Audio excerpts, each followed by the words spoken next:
Artificial intelligence. It is supposed to make our lives easier, from robots taking over mundane tasks to the technology that unlocks your smartphone by scanning your face. But is that technology really colorblind, really gender blind? A study by researchers at MIT shows that the gender of darker-skinned women was incorrectly identified 35% of the time. So just how do we unbias AI? We spoke with Timnit Gebru, a postdoctoral researcher at Microsoft who is studying bias in AI systems. Take a listen.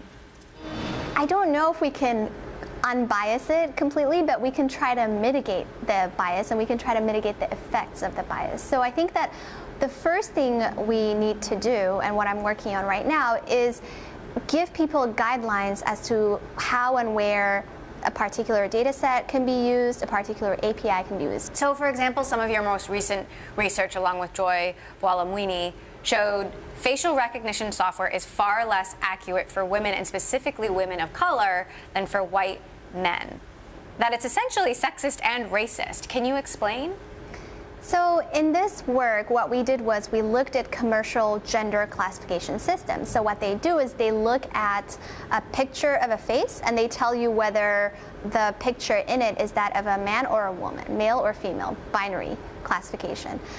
They don't handle any other types of identities. And so even in this case, when we looked at the accuracies and we break them down by the intersection of race and gender, so not just, sorry, I don't even want to say race, because race is not a very well-defined thing. So we looked at skin type.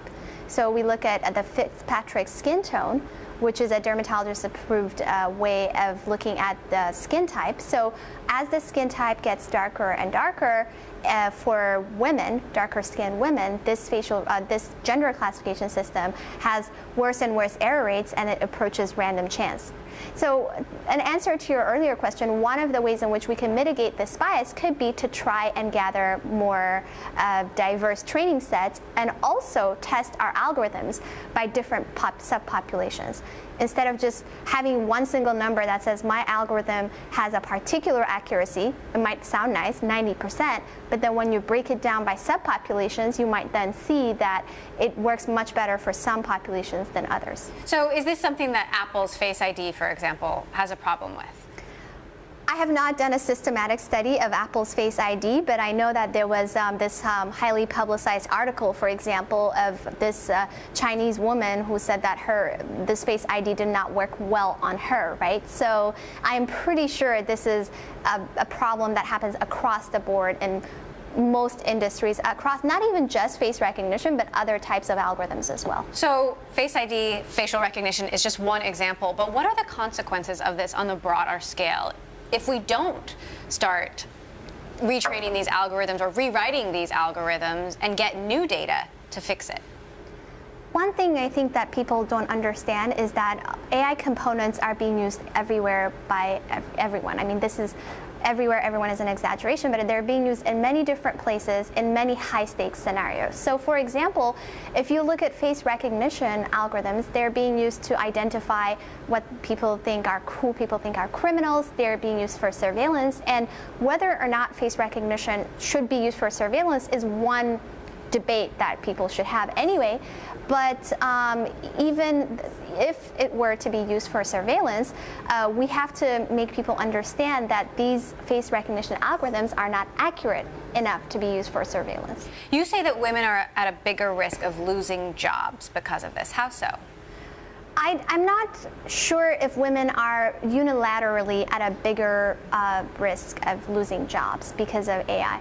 But I do think that anybody who is marginalized in this moment in our society is at a higher risk of losing jobs because of AI.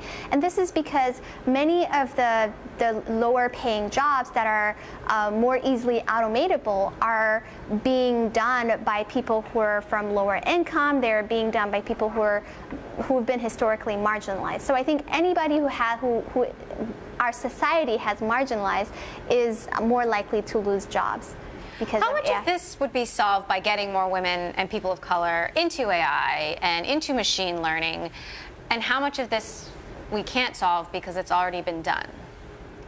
I think that a lot of issues of bias could be mitigated by not only having more people who are from historically marginalized communities in AI, but also just interacting with these people. So it's not a coincidence that the two authors of the paper that you were just describing on gender classification systems and showing how biased they are Black women, right? So if you're not interfacing with people who are negatively affected by bias in AI, you're less likely to think that this problem is a big problem. Do you think companies like Microsoft, like Facebook, like Google are doing enough to build diverse teams and try to make sure that the bias doesn't get rewritten over and over again?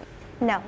I don't think companies are doing enough to build diverse teams. I absolutely don't. And I would say this unilaterally across tech companies.